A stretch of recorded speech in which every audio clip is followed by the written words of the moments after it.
AP Alycia Parks in the building, or should I say Alycia Parks, the fancy way, right? If you're in France, bonjour, comment allez-vous, taking on bestie, former bestie, Kat McNally. And this video is brought to you via the Doctrine of Fair Use, the Fair Dealing, and we're covered under the Digital Millennium Act. Come on, guys, tennis in a minute. You know where you're at. I got like 7,000 videos, guys. I got to keep you covered, but we have to make sure that you guys know I bring you tennis coverage every day.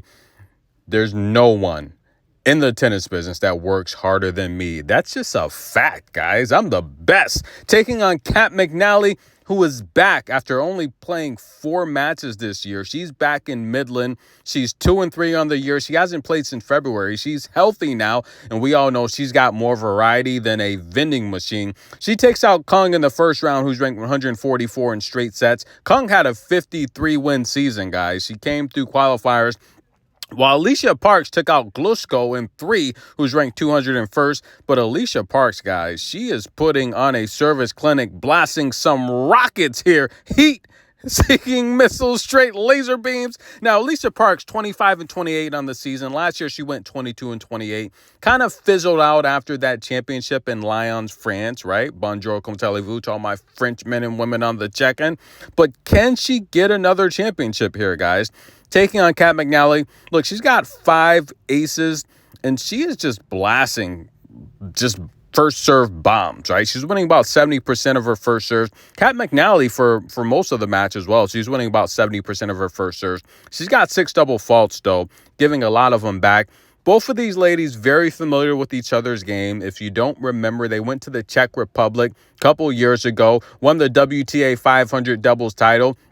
And Alycia Parks went there and shot Karolina Pliskova, former world's ranked #1. We all know that, guys. One of the few #1 ranked players ever in the history of the WTA to not win a Grand Slam. She took out Sakari, the Greek goddess, and she had Barbora Krejcikova on the ropes, guys. She had her until that crowd picked her up, got her out of a jam, and she narrowly escaped the victory over Alycia Parks. And we're going to talk about Barbora because she plays Coco tomorrow. We're going to get to the WTA finals. A lot to discuss, guys. Had a very busy day, a lot of meetings today, so I couldn't bring you tennis coverage earlier, but we're back, ladies and gentlemen. We're going to talk tennis tonight, so make sure you pull up your seat, get your popcorn. I got a lot to discuss, ladies and gentlemen. Coco versus Barbora. We have to talk about Pugils withdrawing from the tournament. Listen, guys, we saw her energy, her body language is no secret. The tennis community, we're all talking about it. Pugils looked like she didn't want to be there.